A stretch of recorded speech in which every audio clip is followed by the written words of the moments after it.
¿Qué tal, jóvenes? Bienvenidos a esta cuarta parte de las sesiones de los videos relativos a la Guerra de Independencia de México.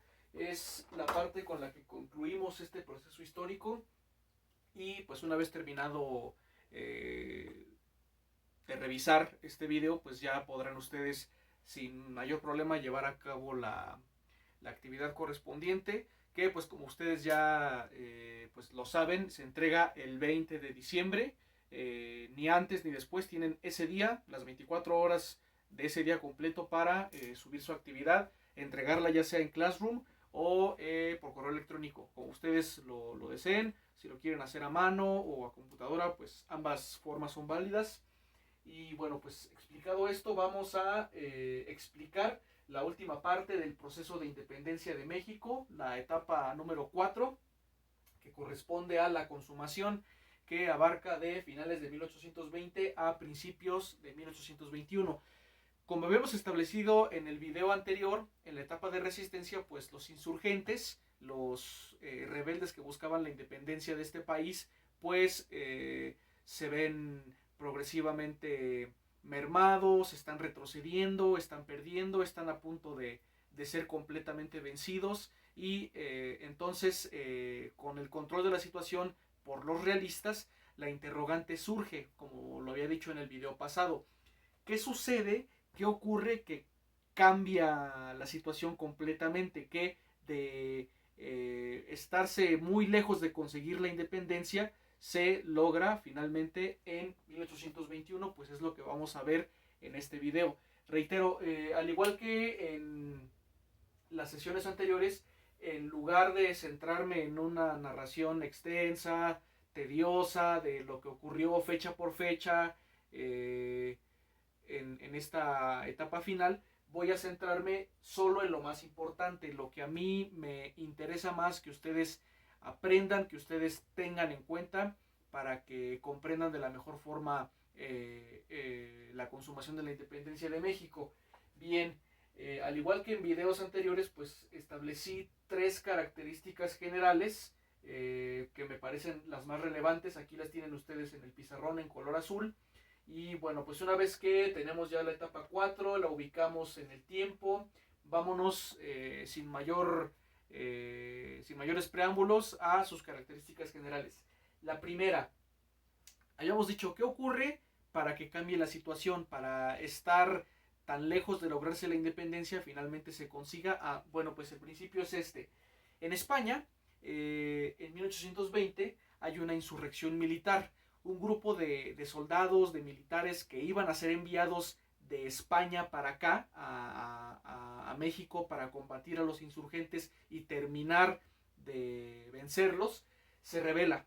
Ese grupo militar, ese grupo de soldados, de oficiales, se rebela contra el monarca español que ya había regresado. Fernando VII ya había terminado la lucha de los españoles contra Francia, contra Napoleón, ya había regresado el príncipe Fernando, ahora como rey, Fernando VII.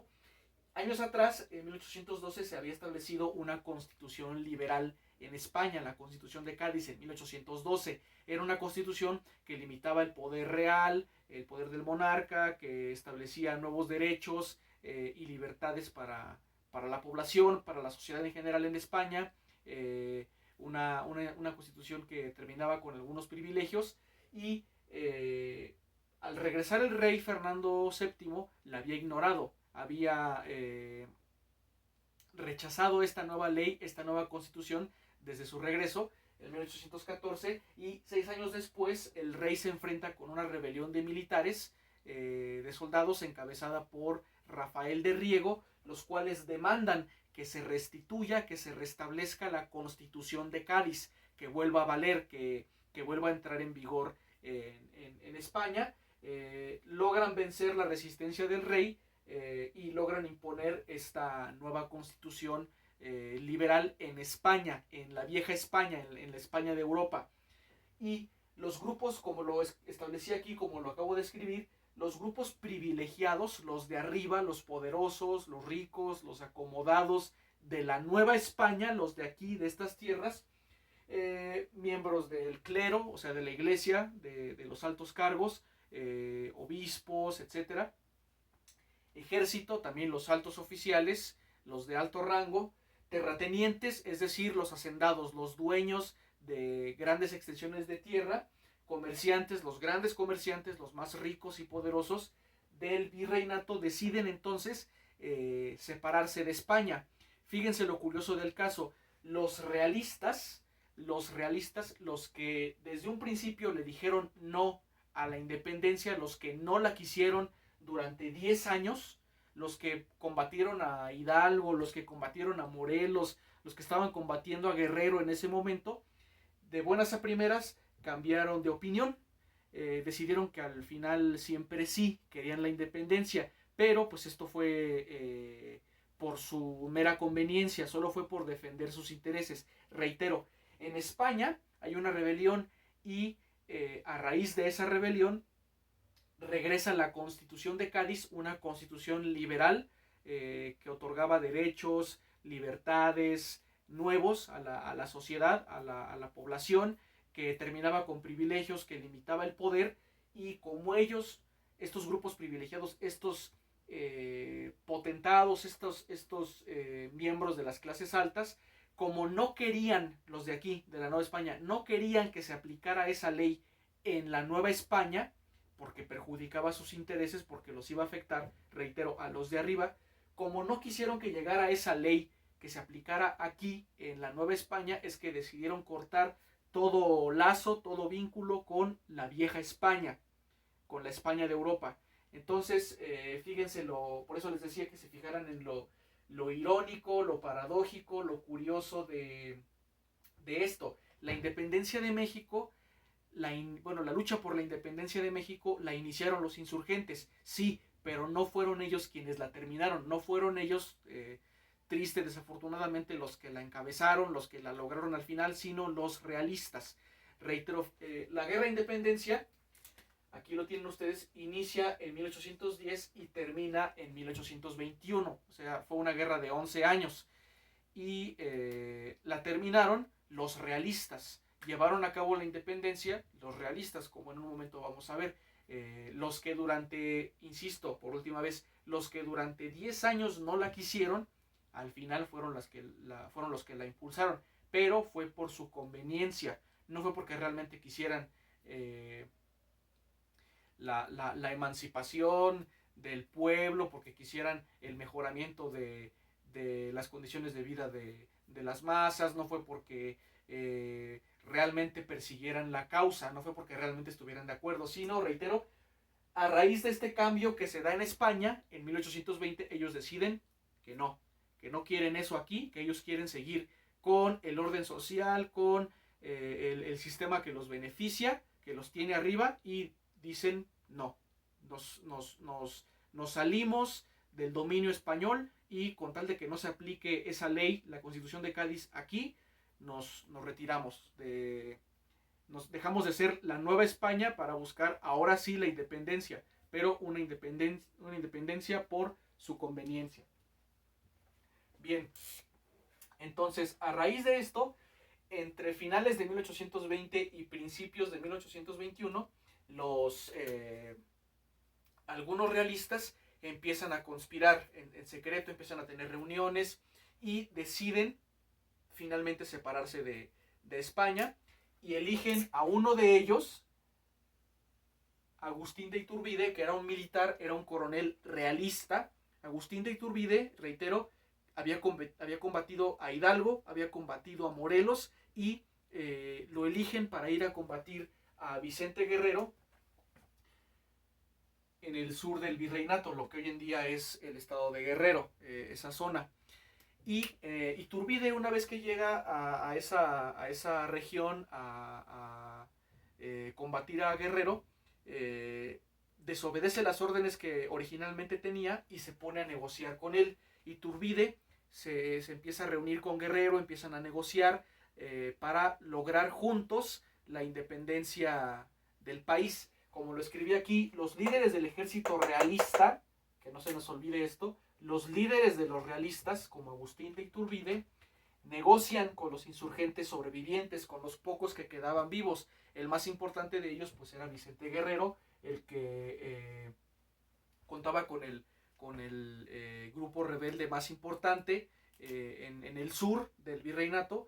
Se encuentran estos jefes en febrero de 1821 ya, y pues tras una serie de negociaciones pues llegan a un acuerdo y deciden juntos impulsar la independencia de México, lograr la independencia de México.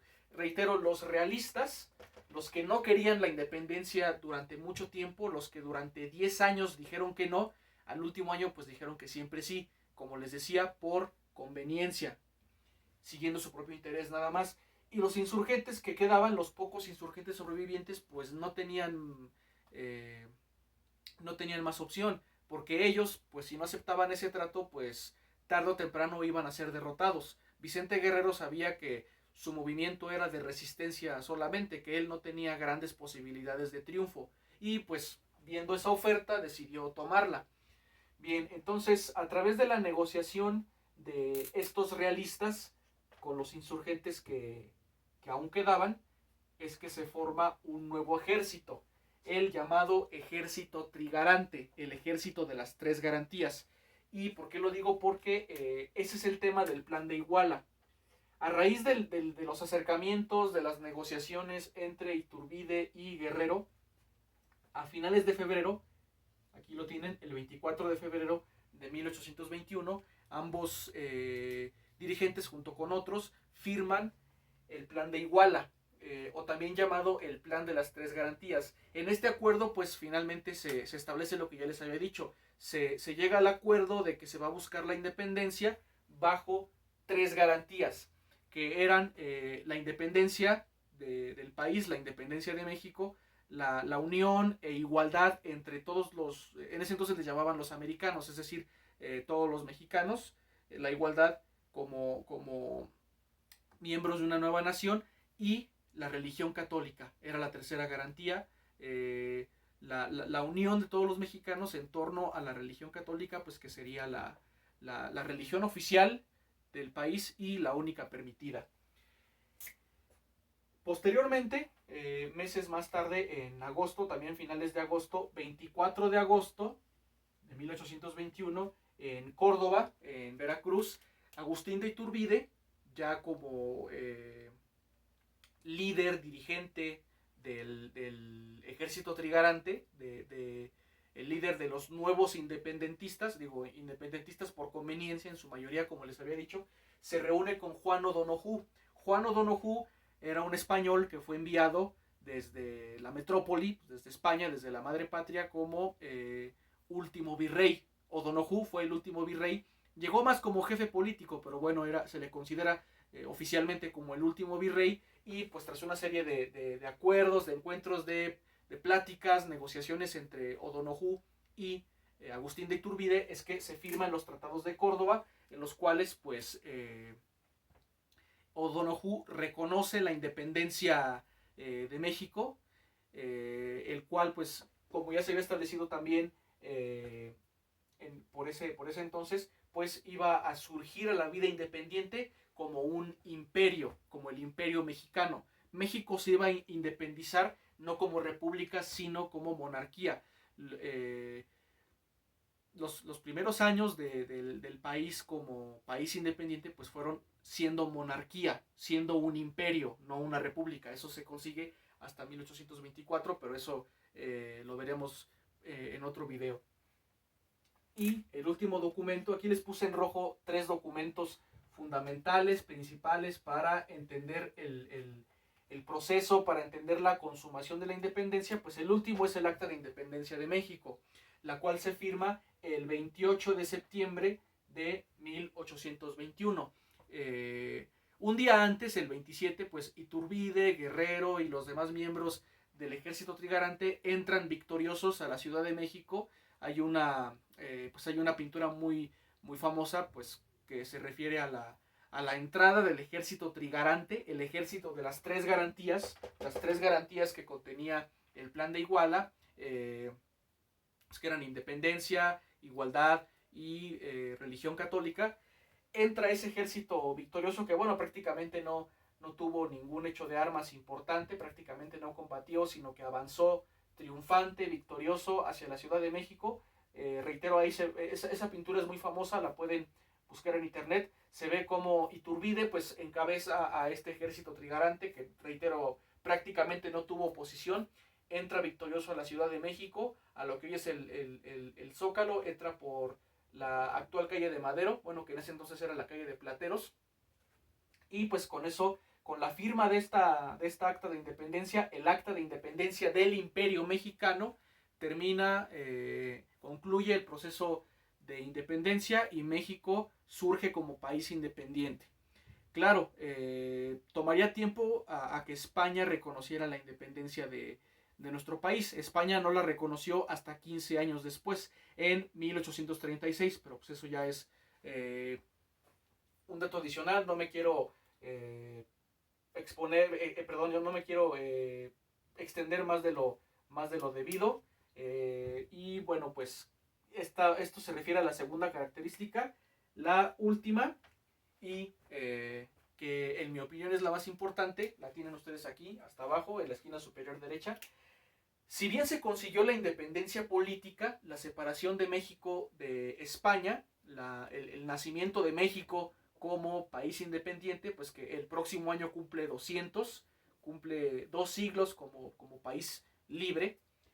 Si bien esto fue importante que se lograra la independencia política, desafortunadamente, desgraciadamente, persistió la desigualdad social, persistió el hecho de que pues nuestra sociedad, como siempre lo ha sido, pues se mantuviera, se conservara como la de un país desigual, donde pues unos pocos concentran los recursos, el poder, los privilegios, y la gran mayoría pues vive en condiciones precarias. Desafortunadamente las ideas revolucionarias, avanzadas, progresistas de insurgentes como Miguel Hidalgo, como José María Morelos, al momento de conseguirse la independencia, pues fueron hechas a un lado, fueron olvidadas, fueron ignoradas, y pues nuestro país surgió a la vida independiente como un país desigual, como un país con muchos problemas sociales, económicos, políticos, que se iban a traducir en una terrible inestabilidad durante las primeras décadas de vida independiente. Pero bueno, ese ya es tema de otro video que posteriormente subiré, claro. Bien, pues grosso modo esto es lo que ustedes deben conocer, lo que ustedes deben tener muy en claro, lo que ustedes deben considerar para la última etapa del proceso de independencia, la etapa de consumación. Esto es lo más relevante, les insisto con eso, y pues espero que les haya quedado claro el contenido de este video. Y pues no me queda más que reiterar mi agradecimiento hacia su atención, hacia su constancia. Y pues aquí tienen el tema. Ya es el último video de independencia. Una vez que terminen de ver esto, pues ya pueden empezar con su actividad, la cual, reitero, deben subir el 20 de noviembre, que es domingo. No antes, no después. Ustedes suben ese día. Tienen, hoy es 12 de diciembre. Tienen 8 días completos para subir la actividad. Y pues será todo de mi parte. Hasta luego.